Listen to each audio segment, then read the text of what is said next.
Si aujourd'hui tu as du mal à t'écouter, si aujourd'hui tu as du mal à être à l'écoute de ce qui se passe à l'intérieur de toi, je vais te partager un truc dans cette vidéo, je t'invite à écouter attentivement jusqu'au bout.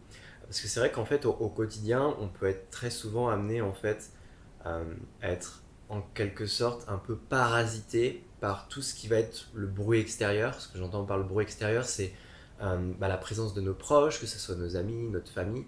Et parfois, en fait, cette présence extérieure, elle va influencer quelque part, d'une certaine façon, notre prise de décision ou les choses qu'on a réellement envie de faire pour nous. Et finalement, on va se retrouver dans une situation où on va pas être à l'écoute de soi. Alors je pense que tu en as déjà entendu parler dans le développement personnel.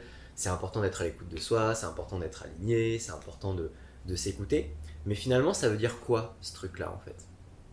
Alors, je suis praticien en hypnose ericksonienne et c'est vrai que quand on pratique, quand je fais de l'accompagnement en hypnose ericksonienne, c'est vrai que parfois je peux être amené en fait à amener la personne justement à se reconnecter à ce qui est important pour elle et être à l'écoute de soi.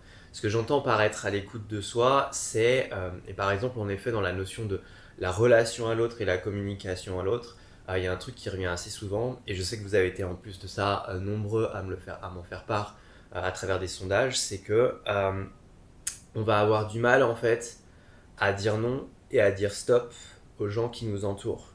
Et pour moi, être à l'écoute de soi et être, on peut dire ça, être authentique et être aligné, c'est clairement que quand on nous demande quelque chose et qu'on dit oui, on dit pas oui pour faire plaisir, mais on dit oui parce que c'est un vrai oui, en fait. C'est-à-dire qu'en fait, on dit oui et on pense oui à l'intérieur de soi. Et exactement comme le nom, c'est-à-dire qu'en fait, en fait, pour moi, être aligné, c'est quand je dis oui à l'extérieur, c'est un vrai oui à l'intérieur de moi. Et quand je dis non à l'extérieur, c'est aussi un vrai non à l'intérieur de moi. Et c'est pas, en fin de compte, je vais dire oui pour faire plaisir aux autres, alors qu'au fond de moi, je pense non. Pourquoi? Parce qu'en fait, le risque avec ça, c'est que, en effet, on va dire, alors tu l'as peut-être déjà entendu parler, mais on peut dire, en fait, en effet, à ce moment-là, on va dire oui aux autres et en fait, on dit non à soi. Et en fait, le truc, c'est que si on n'écoute pas ces différentes parts de nous, en fait, et bah, d'une certaine façon, à l'intérieur de nous, ces parts de nous qu'on n'écoute pas, elles vont nous le faire payer un peu plus tard dans le temps, que ce soit dans les prochaines semaines ou les prochains mois. Et souvent, c'est là où on va avoir, entre guillemets, mal à l'intérieur de soi. Et ça, c'est pas quelque chose qu'on veut. Donc c'est pour ça que c'est important, en fait, euh, à mon sens, d'être à l'écoute de ce qui se passe à l'intérieur de soi. Mais du coup, comment on fait exactement, en fait? Alors comme j'ai dit un petit peu au début de la vidéo, moi, il y a un truc que je trouve assez important, c'est que parfois, c'est bien en fait de prendre un temps et un espace pour pouvoir être centré sur soi et pour pouvoir être à l'écoute de ce qui se passe à l'intérieur de soi. Euh, Là, par exemple, récemment, je suis parti une dizaine de jours en vélo et c'était loin de ma famille, j'étais tranquille, j'étais vraiment tout seul et du coup, en fait, ça a créé un espace déjà physique et un temps aussi, plusieurs jours, pour pouvoir penser et en fait pour pouvoir créer un silence aussi quelque part, pour pouvoir avoir plus de place et écouter ce qui se passe à l'intérieur de moi. Moi, ce que je te recommande, c'est en effet de prendre quelques jours pour le faire. Alors évidemment, je sais que tout le monde ne peut pas le faire parce que voilà, il y a des personnes qui ont des enfants, qui vivent en famille et que c'est un peu compliqué et que avec le travail aussi, ça peut être un peu compliqué. Je le conçois. Moi, j'ai de la chance de ce côté-là. Je suis célibataire et j'ai pas d'enfants et je peux me permettre de le faire en effet. Mais en tout cas, c'est quelque chose que je te recommande fortement en tout cas de le faire.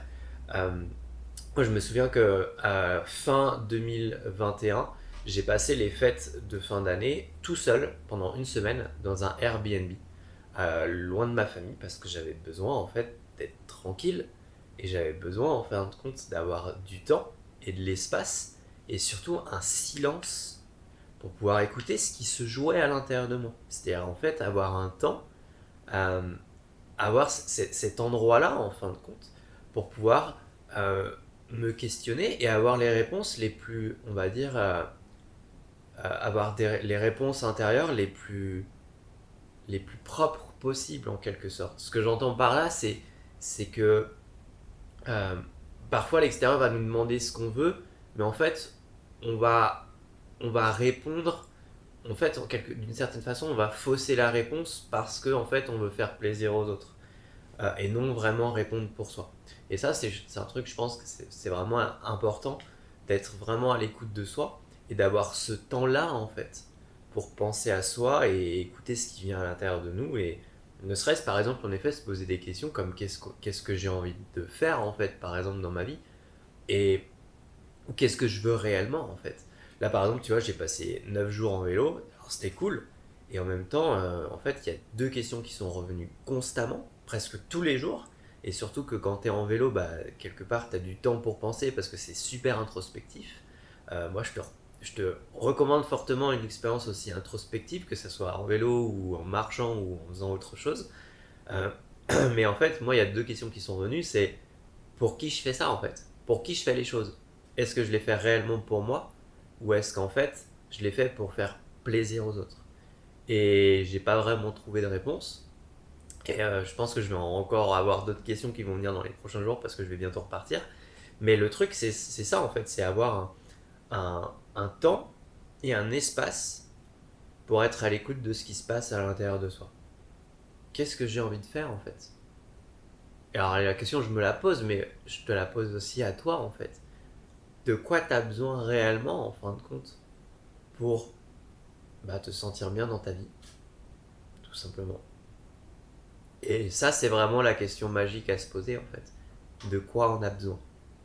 Aussi bien en termes de matériel, aussi bien en termes de cadre émotionnel, aussi bien en termes de tout en fait, si tu veux. De quoi j'ai besoin pour me sentir bien aujourd'hui?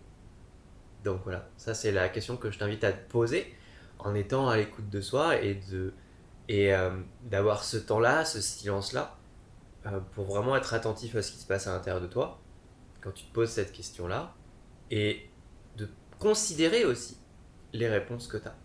Parce que je pense que le pire, en fait, je pense que c'est ça, en fait, c'est euh, d'avoir des réponses et de ne pas les considérer. Et ça, je pense que c'est vraiment dommage, en fait. Donc, être à l'écoute de ça, de soi, pour moi, ça passe par là.